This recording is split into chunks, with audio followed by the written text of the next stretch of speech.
मैं निवेदन करूंगी अध्यात्म गुरु महामंडलेश्वर स्वामी श्री कृष्णानंद जी महाराज से कि कृपया करके सर स्वामी जी आप माइक पकड़िए और आपसे सवाल नहीं करेंगे शिशिर सर, लेकिन छोटे छोटे सवाल मेरे रहेंगे क्योंकि इच्छुकता है, यूथ हूँ, युवा हूँ और जानने की इच्छुकता हमेशा रहती है। और जानना चाहूंगी जिस तरीके से हम देखते हैं कि संत हमेशा समाज की चिंता करते हैं और संतों को हमेशा समाज की चिंता रहती है, तो समाज में आप किस तरह का बदलाव चाहते हैं आने वाले समय में?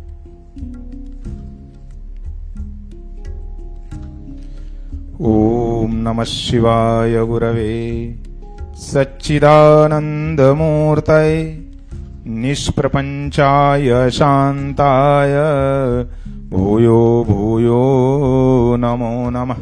कृष्णाय वासुदेवाय हरये परमात्मने प्रणतक्लेशनाशाय गोविंदाय नमो नमः।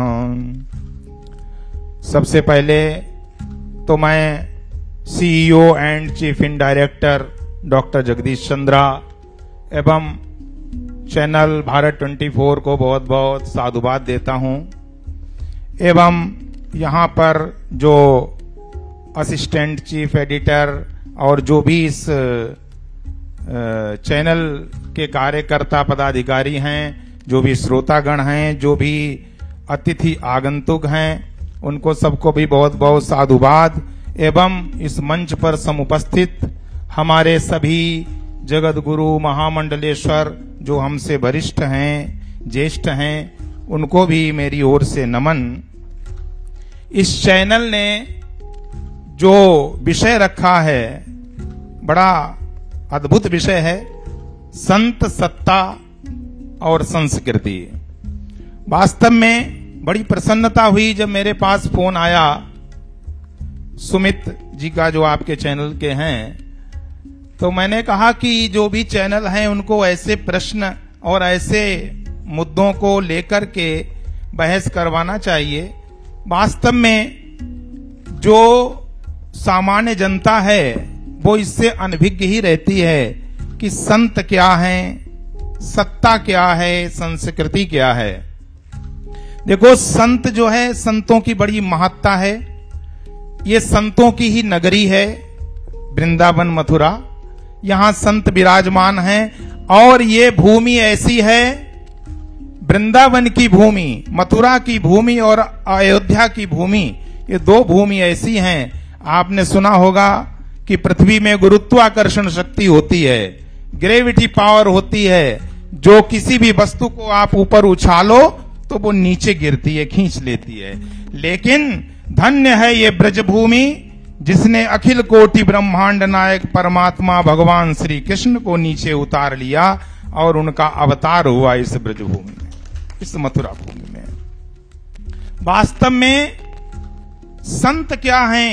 जो सत से अपने आप को जोड़ ले, जो सत तत्व है, जो सत सत्ता है, उससे अपने आप को जोड़ ले, वही संत है। हमारे शास्त्र कहते हैं कि संतो दिशंति चक्षुंषि। हम संत जो हैं वो नेत्र देते हैं। नेत्र का मतलब दृष्टि देते हैं। दृष्टि क्या सत्य है क्या असत्य है ये देखने की दृष्टि कौन देता है? संत देते हैं। संतो दिशंति चक्षुंषि बहिररकः समुत्थितः। जैसे सूर्य जब उदित होता है तो संसार के अंधकार को नष्ट कर देता है और सारी वस्तुएं, सारा संसार दिखाई देने लगता है। तो देवता बांधवः संतः संत आत्मा हमेव च। श्रीमद् भागवत महापुराण के 11 स्कंद में कहते हैं भगवान श्री कृष्ण, संत कौन है? देवता भी संत हैं। तुम्हारे सबसे बड़े स्वजन भी अगर कोई है, तुम्हारे रिश्ते नातेदार काम नहीं आते हैं, संत काम आते हैं। ठीक है। और सबसे बड़ी बात कह दी भगवान श्री कृष्ण ने कि संत आत्मा हमेव च। संत ही आत्मा है और संत ही अहम एव, मैं ही स्वयं भगवान श्री कृष्ण संतों के रूप में उपस्थित हूं। ऐसे संतों की ये महानता है। श्रीमद् भागवत महापुराण में हमारे शास्त्रों में बताया गया कि साधवो हृदयम मह्यम साधूनाम हृदयम त्वहम। साधुओं का हृदय मैं हूं और मेरा हृदय संत है। बोले इसके आगे भी कुछ, बोले मदन्यत ते न जानंती, वे भी मुझे छोड़कर और कुछ नहीं जानते, और ना हम ते भ्यो मनागपी, और मैं भी संतों को छोड़कर और किसी को नहीं पहचानता। ये संतों की महत्ता है। संतों के बारे में कोई अगर विवेचन करना चाहे, व्याख्या करना चाहे, तो ये समय तो बहुत ही थोड़ा है। इस थोड़े से समय में संतों की व्याख्या नहीं हो सकती है। बस मैं एक ही बात कहना चाहूंगा कि हर व्यक्ति के अंदर संतत्व हो सकता है। कोई जरूरी नहीं कि वो सन्यास ग्रहण कर ले या कपड़ा रंग ले। विभीषण जब आया राम जी की शरण में, तो भगवान श्री राम ने उसको संत कह करके संबोधित कर दिया और कहा कि तुम सारिखे संत प्रिय मोरे, धरऊं देह नहीं आननी हो रे। मैं किसी और के कहने से शरीर धारण नहीं करता हूं, विभीषण तुम्हारे जैसे संतों के कारण ही अवतरित होता हूं। भविष्य पुराण में एक जगह पर आया कि संत क्या हैं? साधु नाम समचित्ता नाम परोपकारवताम सताम। संत किसे कहते हैं?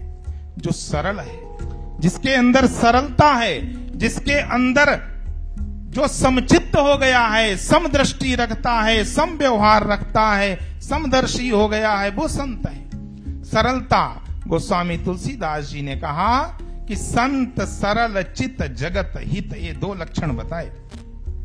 और ये दो लक्षण जिसके अंदर हैं वो संत है।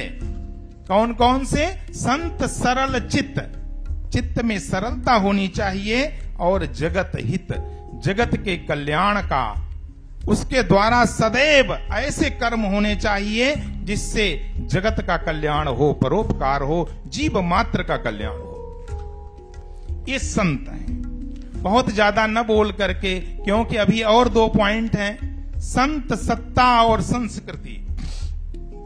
देखिए हमारी जो भारतीय संस्कृति है ये बड़ी महान है, और भारतीय संस्कृति में हम जहां बैठे हैं, जहां ये भारत 24 के द्वारा ये कार्यक्रम हो रहा है, ये ब्रज संस्कृति भी है। यहाँ भारतीय संस्कृति में ब्रज संस्कृति भी सम्मिलित है। वैसे मैं भारतीय संस्कृति जागरण मंच का अध्यक्ष भी हूं। ये जो भारतीय संस्कृति क्या है, पहले तो समझना होगा। आजकल बड़ी भ्रांतियां पैदा हो गई, लोग सभ्यता को ही संस्कृति समझने लगे। सभ्यता संस्कृति नहीं होती है। सभ्यता बहिरंग है, परंतु संस्कृति अंतरंग है। सभ्यता यदि शरीर है तो संस्कृति उसकी आत्मा है। संस्कृति जो है वो अंतरंग है। हमारे विचार कैसे हैं, हमारी सोच कैसी है, हमारी परिकल्पनाएं कैसी हैं, हमारे थॉट्स कैसे हैं, ये संस्कृति के अंतर्गत आते हैं। कला, साहित्य आदि सब संस्कृति में आता है, लेकिन जो एक आत्मा है, जो एक विचार है, जो हमारी मर्यादाएं हैं, ये भारतीय संस्कृति, इसको सनातन संस्कृति भी कहते हैं। ये आजकल की नहीं है। संसार की जितनी भी संस्कृतियां हैं, आज के इतिहासकार मिस्र और चीन आदि की संस्कृतियों को प्राचीन मानती हैं। मैं कहता हूं हमारे शास्त्रों में प्रमाण है, हमारी जो भारतीय संस्कृति है ये वैदिक कालीन संस्कृति है, सनातन संस्कृति है। सनातन हिंदू संस्कृति आजकल की नहीं है, ये अनादिकाल से है। हमारी संस्कृति योग की संस्कृति है। हमारी संस्कृति भोग की संस्कृति नहीं है। हमारी संस्कृति वसुधैव कुटुंबकम की बात करती है। हमारी संस्कृति अपने लिए स्वार्थ में जीने की बात नहीं करती है।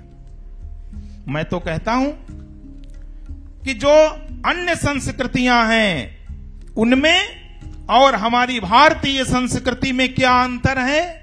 हमारी भारतीय संस्कृति जब व्याकरण में पढ़ाते हैं प्रथम पुरुष में, तो हमारी संस्कृति कहती है कि हम अगर कोई चीज बांटते हैं तो सबसे पहले किसको देते हैं? बोले सह।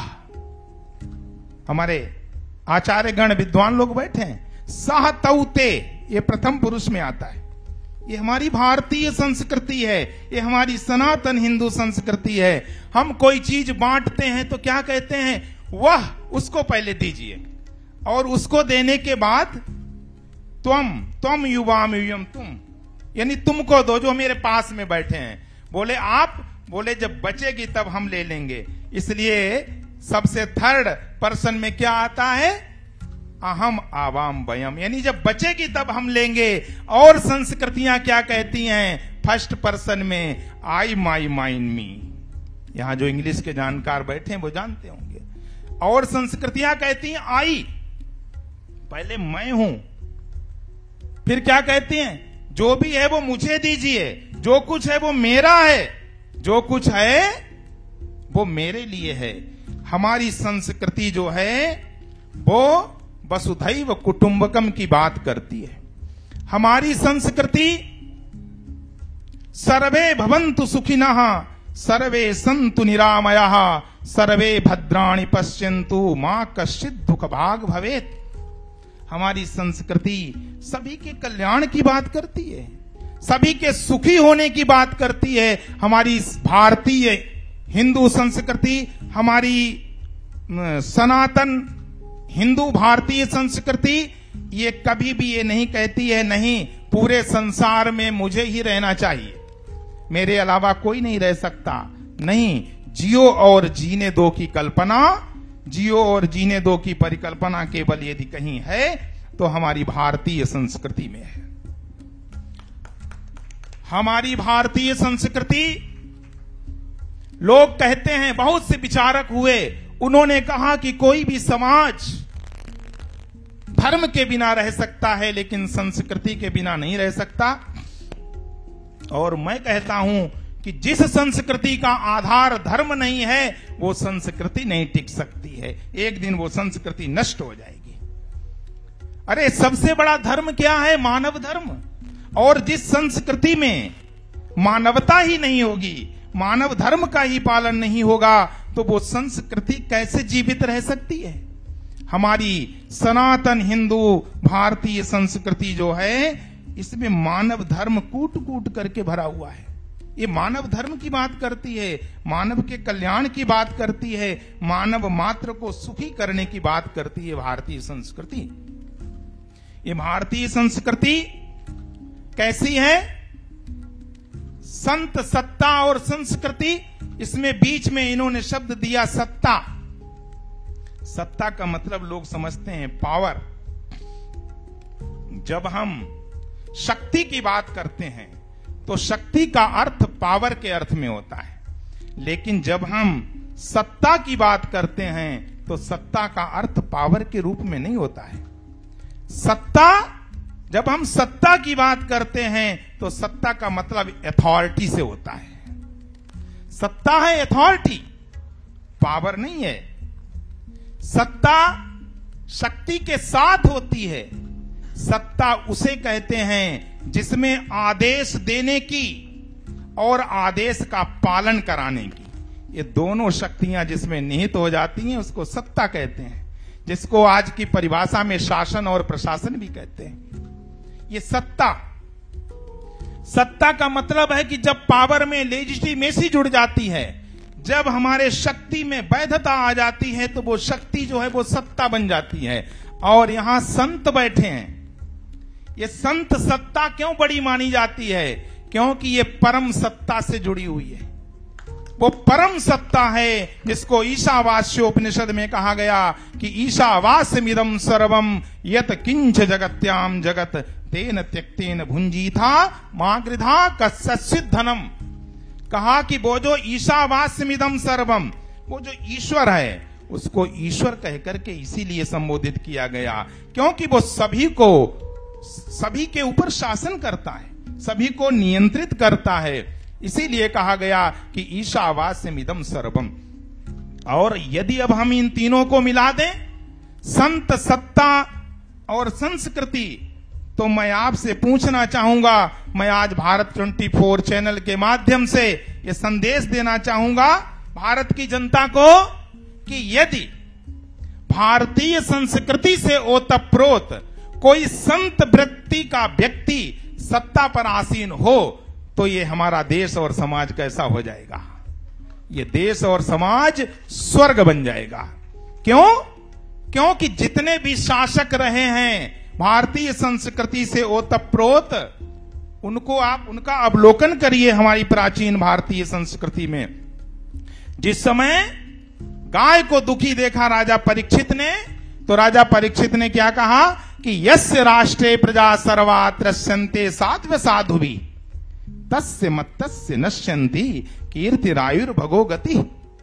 कहा कि जिस राजा के शासन में दुष्ट लोग जनता को सताते हैं, जनता त्राही त्राही करती है, असाध्वी दुष्ट पुरुषों के द्वारा सामान्य जनता सताई जाती है, बताते हैं कि उस राजा की 4 चीजें नष्ट हो जाती हैं। कौन कौन सी? कीर्तिरायुर भगो गति।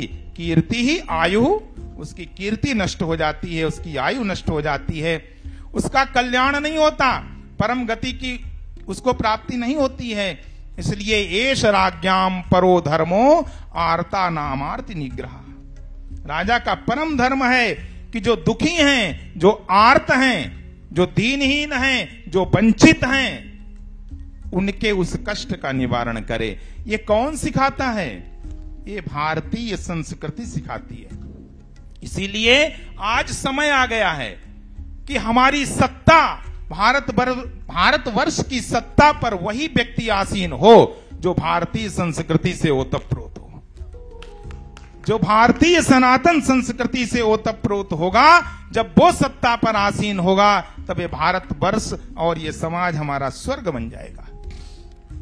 इसलिए आजकल बहुत आवश्यकता हो गई है कि हम बहुत सोच समझ करके, जब हमें अपनी शक्ति का उपयोग करने का समय आता है, अपने पावर का उपयोग करने का समय आता है, उस समय हमको सावधान रहना चाहिए और सावधान रह करके अपनी शक्ति के द्वारा, अपनी पावर के द्वारा सत्ता पर भारतीय संस्कृति से ओतप्रोत, इस भारतीय संस्कृति में पुनः बता देना चाहता हूं, ये सनातन आर्य संस्कृति है।